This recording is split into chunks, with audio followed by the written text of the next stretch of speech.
Muhammadan abduhu wa rasuluh. Allahumma shalli wa sallim ala sayyidina Muhammadin wa ala alihi wa sahbihi ajma'in, amma ba'd. Qala Allah Ta'ala, ya ayyuhalladzina amanu kutiba alaikumus siyam kama kutiba alal ladzina min qablikum la'allakum tattaqun. Ya ayyuhal hafidhun ittaqullaha haqqa tuqatih wa la tamutunna illa wa antum muslimun. Para hadirin sidang Jumat yang dimuliakan Allah, khususnya lingkungan Universitas Akademik Indonesia, marilah kita tingkatkan ketakwaan kita kepada Allah Subhanahu wa Ta'ala, ketakwaan yang bukan sekedar ketaatan lahiriah, melainkan kesucian jiwa yang tertata dan berorientasi pada kebenaran. Di dalam hari-hari menjelang Ramadan, di mana diperkirakan tanggal 18 Februari kita sudah masuk di hari pertama Ramadan, kita mencoba untuk mengangkat sebuah tema kecil, kesucian Ramadan dan tanggung jawab moral ilmu pengetahuan. Pada hari ini, para ulama telah menjelaskan bahwa tujuan dari puasa adalah tazkiyatun nafs atau penyucian jiwa. Ibnu Maskaweh di dalam kitab Tahlilul Akhlaq menegaskan bahwa akhlak mulia tidak lahir dari pengetahuan semata, tetapi dari latihan jiwa yang terulang atau yang diulang sehingga menjadi sebuah kebaikan sejati atau menjadi tabiat. Pada bulan Ramadan atau puasa bulan Ramadan adalah latihan etis yang paling sistematis dalam Islam, yang mengajarkan manusia untuk menundukkan dorongan biologis agar akal dan nurani kembali yang memimpin, bukan nafsu. Inilah yang oleh para muslim disebut dengan i'tidalun nafs, keseimbangan jiwa. Al-Haris Al-Mahsini dalam Riayah Al-Qudiyah menjelaskan bahwa ibadah yang tidak melahirkan pengendalian diri hanyalah kebiasaan atau perilaku yang kosong. Puasa sejati adalah puasa yang membuahkan atau membuat manusia merasa diawasi, muraqabah, merasa dilihat oleh Allah Subhanahu wa Ta'ala meskipun dalam keadaan sendirian. Dalam konteks kehidupan kampus, pesan ini sangat relevan. Ilmu tanpa pengendalian nafsu melahirkan kesombongan intelektual. Akal tanpa puasa melahirkan manipulasi ilmiah, krisis etika dan hilangnya kejujuran akademik. Rasulullah SAW telah menyampaikan di dalam hadis sahih riwayat Bukhari, "Man lam yada' qaula zuri wal 'amala bihi falaysa lillahi hajatun fi an yada'a ta'amahu wa syarabahu." Hadis ini menegaskan bahwa kesucian Ramadan adalah kesucian perilaku, bukan hanya kesucian perut ataupun kelaparan. Maka puasa harus melahirkan insan akademik yang jujur dalam riset, amanah dalam jabatan, dan rendah hati dalam prestasi. Inilah hakikat pendidikan Ramadan dalam membentuk manusia yang berilmu dan beradab. Para hadirin rahimakumullah, Imam Ghazali dalam Ihya Ulumuddin menjelaskan bahwa puasa memiliki dimensi lahir dan batin. Puasa batin adalah menjaga hati dari selain tunduk kepada Allah Subhanahu wa Ta'ala, jauh dari riya, jauh dari hanya popularitas semata, bahkan tentu jauh juga dari hanya ambisi dunia. Karena di dalam ayat Quran, di dalam surat Al-Hujurat, Allah sudah menentukan dan memberikan sebuah batasan. Sesungguhnya orang yang terbaik di mata Allah adalah yang paling takwa. Allah berfirman, "Ya ayyuhan nas, inna khalaqnakum min Inna akramakum indallahi atqakum.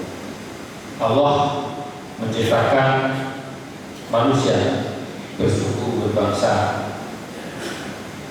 untuk saling mengenal, dan yang paling takwa di antara kalian adalah yang paling terbaik, paling mulia.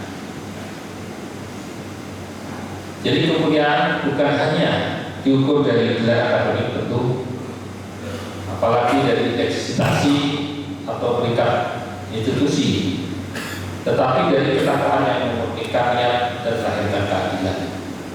Tentu titel dan prestasi-prestasi tersebut menjadi suatu kepentingan tanpa adanya Allah akan menjadi sesuatu yang hampa, tetapi kedua-duanya dibutuhkan. Syukurlah kita sebagai umat Islam telah diingatkan oleh Allah dan menjadi bangsa yang siap menerima kesetaraan.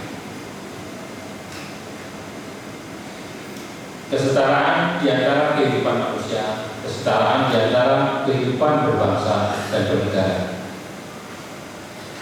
Clifford di dalam bukunya Indonesia yang saya amati, Islam yang saya amati di Indonesia dan di Maroko dalam buku jenjang menyatakan bahwa ketika Islam datang ke Indonesia bukan datang dalam dunia yang kosong, tetapi datang dalam sebuah kehidupan yang sudah mempunyai peradaban tinggi, tetapi dengan kehidupan yang hierarkis. Dia sebut sebagai sebuah negara atau teokrasi, negara tegak, di mana di situ adalah raja mempunyai kedudukan tertinggi, kemudian guru bala, kemudian rakyat selatan. Kemudian negara Islam membentuk sebuah komunitas sendiri, yaitu hidup di lingkungan kauman, sebagaimana kita ketahui dalam beberapa kota ada kampung kauman. Mereka hidup setara, hidup yang menghormati satu sama lain, yang tidak meletakkan dirinya pada posisi yang bertingkat tadi. Inilah dasar-dasar demokrasi Indonesia yang harus kita syukuri. Pada hari ini Ibnu Qayyim Al-Jauziyah dalam materi Salihin menjelaskan bahwa ibadah berfungsi mengarahkan ilmu agar tidak menjadi alat dominasi, tetapi menjadi sarana pengabdian. Ilmu yang tidak disucikan akan menjauhkan manusia dari Tuhannya, bukan mendekatkannya. Semua ibadah kita adalah berfungsi untuk mendekatkan kepada Allah, tetapi kalau kita salah jalan maka akan malah menjauhkan. Oleh karena itu, disinilah relevansi tugas akademisi, yaitu salah satunya adalah pengabdian kepada masyarakat, dan bagaimana sangat relevan dengan apa yang disampaikan oleh Ibu Qayyim tadi. Dalam konteks kehidupan kampus, Ramadan mengingatkan bahwa tridharma perguruan tinggi bukan sekedar kontrak kerja, melainkan amanah moral. Mengajar adalah ibadah, mendidik adalah kesaksian kebenaran, dan pengabdian masyarakat adalah manifestasi rahmah kepada sesama, kepada masyarakat secara luas. Pada hari ini, Allah, oleh karena itu, apa yang bisa kita ambil kesimpulan dari apa yang kita terangkan tadi? Yang pertama adalah hendaknya puasa dapat mengubah orientasi kita dari ambisi menuju amanah, dari prestasi menuju kemanfaatan atau bakul, dari keunggulan teknis menuju kebijaksanaan teknis. Itulah yang bisa kita ambil, dan semoga kita menjadi bagian daripada ketiga itu. Barakallahu li wa lakum fil Qur'anil azim wa nafa'ani wa iyyakum bima fihi min ayatil hakim wa taqabbalu minni wa minkum tilawatahu innahu huwas samiul alim.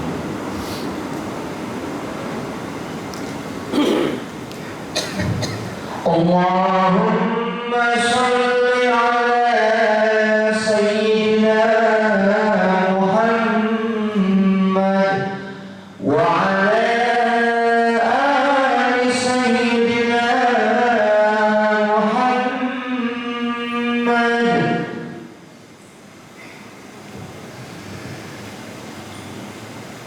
Alhamdulillah, alhamdulillah hamdan katsiran thayyiban mubarakan fihi kama yuhibbu rabbuna wa yarda.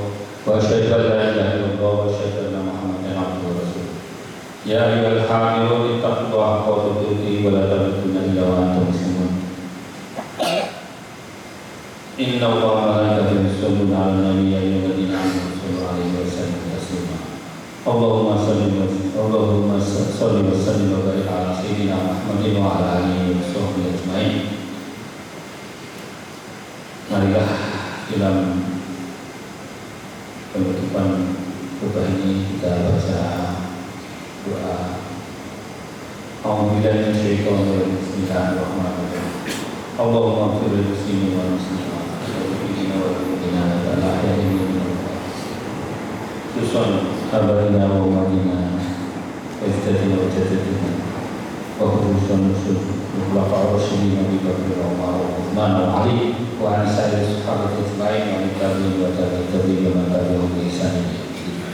Allahumma alif baina qulubihim wa aslih dhata bainihim wa rfa'il jahla wa fitana anhum wa jahla ibadaka la'asolihin yahdaduna bilhaq wa biya'adil. Rabbana ighfir lana wa lil ladzina sabaquna bil iman wa la taj'al fi qulubina ghillan lil ladzina amanu rabbana innaka ra'ufur rahim. Ibadallah, inna Allaha ya'muru bil 'adli wal ihsani wa ita'i dzil qurba wa yanha 'anil fahsya'i wal munkari wal baghi ya'idukum la'allakum tadhakkarun.